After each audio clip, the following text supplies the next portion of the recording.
Hello दोस्तों। क्या आपने कभी खुद से पूछा है कि मुझे नौकरी पर क्यों रखा गया है या मुझे क्या करना है लाइफ में?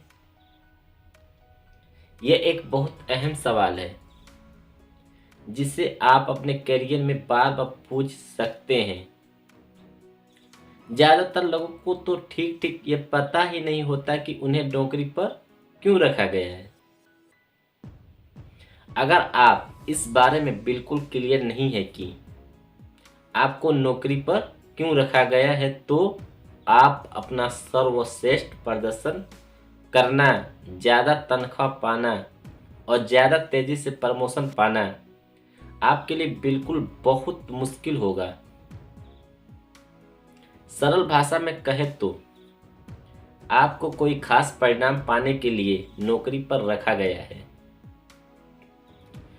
तनख्वाह उस काम की गुणवत्ता और मात्रा के बदले मिलने वाला भुगतान है जिसे दूसरों के कामों के साथ मिलाकर ऐसे प्रोडक्ट या सेवा में बदला जा सकता है जिसे ग्राहक खरीदना चाहे।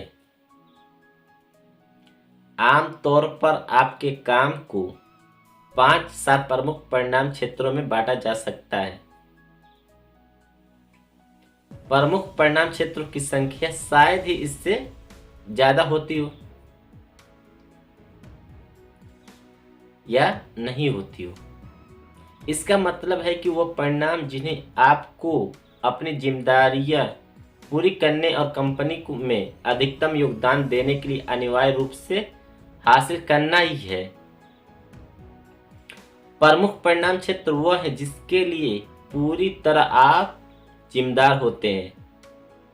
अगर आप इसे नहीं करते हैं तो यह नहीं होता है। प्रमुख परिणाम क्षेत्र वो गतिविधि है जो आपके नियंत्रण में होती है। इससे जो परिणाम मिलता है वो दूसरों के लिए काम के लिए इनपुट या योगदान होता है। मैनेजमेंट और सेल्स में 7 प्रमुख परिणाम क्षेत्र होते हैं।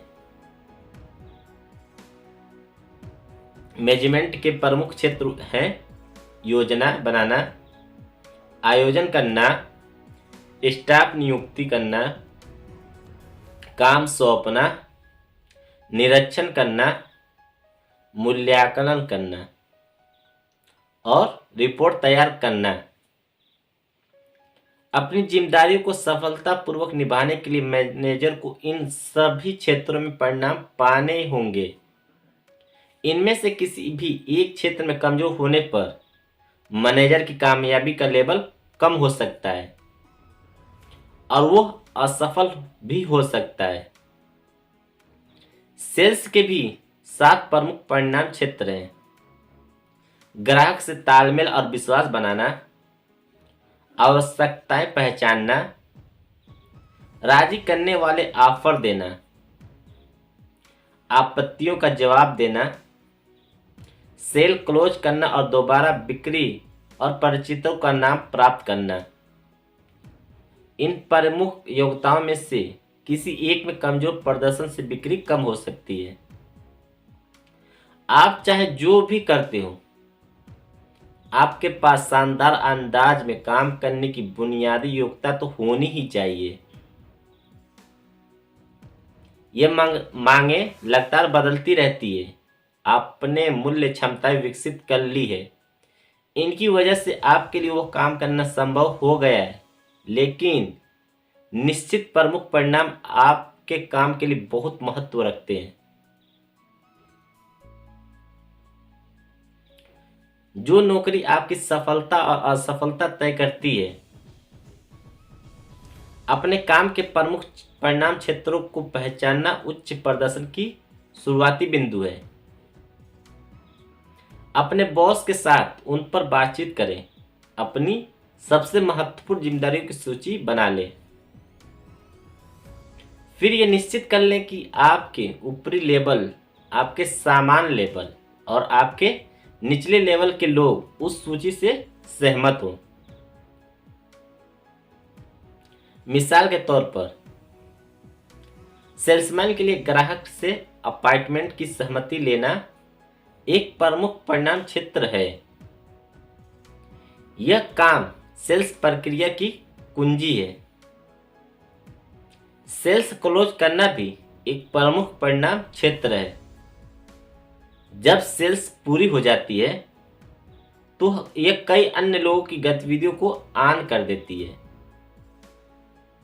जो प्रोडक्ट या सेवा तैयार करते हैं या पहुंचाते हैं। किसी कंपनी के मालिक के लिए बैंक से लोन की सौदेबाजी करना प्रमुख परिणाम क्षेत्र हो सकता है।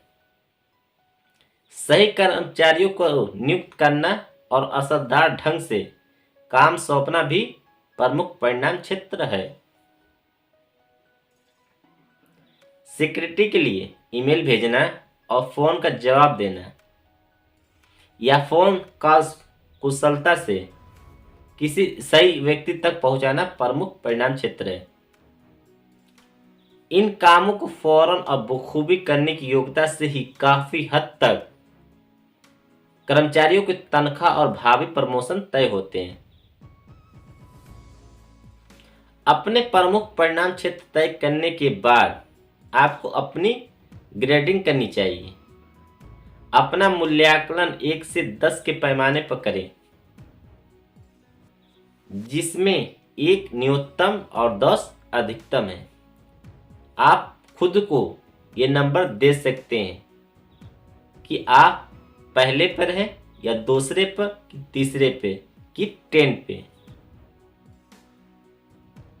आप कहां पर शक्तिशाली हैं और कहां कमजोर हैं, आपको अच्छा परिणाम कहां मिल रहा है और आपका प्रदर्शन कहां कम है। आपका सबसे कमजोर प्रमुख परिणाम क्षेत्र ही उस ऊंचाई को तय करता है जिस पर आप अपनी बाकी सभी योग्यताओं का इस्तेमाल कर सकते हैं। यह नियम कहता है कि हालांकि आप अपने 7 में से 6 प्रमुख परिणाम क्षेत्रों में बेमिसाल हो सकते हैं, लेकिन 7वें क्षेत्र में कमजोर प्रदर्शन आपको पीछे ही रोके रखेगा। कमजोर प्रदर्शन ही यह तय करेगा कि आप अपनी बाकी योग्यता में कितना हासिल करते हैं। यह कमजोरी आपकी सफलता पर बोझ बन जाएगी। यह लगातार संघर्ष व जलन की वजह भी बन सकती है। मिसाल के तौर पर, काम सौंपना मैनेजर के लिए प्रमुख परिणाम क्षेत्र है। यह योग्यता व प्रमुख लीवरेज बिंदु है। मैनेजर को दूसरे कर्मचारियों का प्रबंधन करने और परिणाम पाने में समर्थ बनाता है। जो मैनेजर सही तरीके से दूसरों को काम नहीं सौंप सकता, वो अपनी बाकी योग्यताओं का इस्तेमाल भी ऊंचे लेवल पर नहीं कर पाएगा। काम सौंपने की एकमात्र अयोग्यता ही उसे असफल करवा सकती है। ऑफिस में टाल मटोल की मुख्य वजह यह होती है कि लोग उन क्षेत्रों के कामों और गतिविधियों से बचते हैं जहां उनका प्रदर्शन पहले खराब रहा हो। गोल तय करने और उस विशेष क्षेत्र में सुधार करने की योजना बनाएं। योजना बनाने के बजाय ज्यादातर लोग उससे बचना चाहते हैं, जिससे हालत और बिगड़ जाते हैं। इसका विपरीत यह है कि आप जिस फील्ड में जितने बेहतर बनते हैं, वह काम करने के लिए आप उतने ही ज्यादा मोटिवेट होंगे, उतने ही ज्यादा संकल्पवान होंगे। सच्चाई यह है कि शक्तियां और कमजोरियां हर इंसान में होती है। यही सच है। ये दोनों चीज हर इंसान में होती है, शक्ति भी होती है और कमजोरियां भी होती हैं। अपनी कमजोरियों को तर्कसंगत साबित करने का सही ठहराना या उनका बचाव करना छोड़ दें। अपनी कमजोरियों को तर्कसंगत करना, साबित करना, सही ठहराना या उनका बचाव करना छोड़ दें। इसके बजाय उन्हें सही से पहचानने एक गोल बनाएं और उसमें से हर क्षेत्र में बेहतरीन बनने की योजना बना ले। जरा सोचें, हो सकता है कि आप अपने काम में बेहतरीन प्रदर्शन सिर्फ इसलिए नहीं कर पा रहे हैं क्योंकि आप में एक अत्यावश्यक योग्यता नहीं है। यह एक बहुत बड़ा सवाल बता रहा हूं जिसे आप खुद से पूछ सकते हैं। वो एक कौन सी योग्यता है जिसे अगर मैं विकसित कर लूं और उत्कृष्ट बन जाऊं तो इसका मेरे करियर पे सबसे ज्यादा अच्छा असर होगा। जिंदगी भर अपने करियर के मार्गदर्शन के लिए यह सवाल पूछते रहे। जब खोजने के लिए अपने भीतर झांकें, संभवतः आपको पता होगा कि योग्यता कौन सी है। यह सवाल अपने बॉस से पूछें, सहकर्मियों से पूछें, दोस्त से पूछें और घर वालों से पूछें। जवाब चाहे जो भी हो उसे पता करने की कोशिश करें और फिर उस फील्ड में अपने प्रदर्शन को बेहतर बनाने के लिए मेहनत करें। अच्छी बात क्या है जानते हैं? अच्छी बात यह है कि सभी योग्यताएं सीखी जा सकती है। अगर कोई इंसान खास फील्ड में सफल है तो यह इस बात का सबूत है कि आप भी सफल हो सकते हैं, बशर्ते आप ठान लें।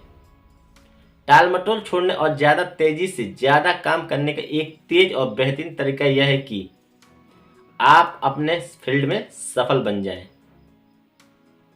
ध्यान रखें कि बहुत कम चीजें ही आपकी जिंदगी या करियर के लिए इतनी महत्वपूर्ण होती हैं।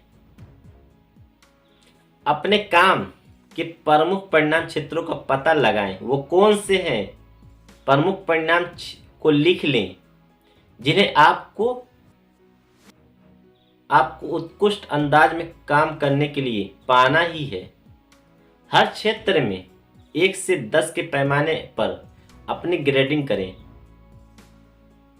इसके बाद उस प्रमुख योग्यता का पता लगाएं जिसे उत्कृष्ट अंदाज में करने में आपको अपने काम में सबसे ज्यादा मदद मिलेगी।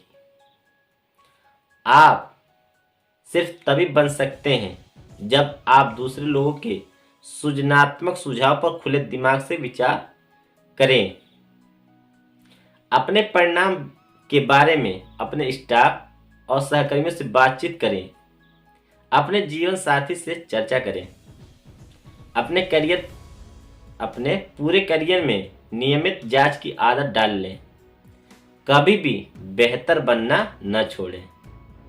सिर्फ यही फैसला आपकी जिंदगी बदल सकता है। इस बात को अपनी लाइफ में एक बार आजमा कर देखें। धन्यवाद। वीडियो को लाइक कर दीजिएगा और चैनल को सब्सक्राइब कर दीजिएगा।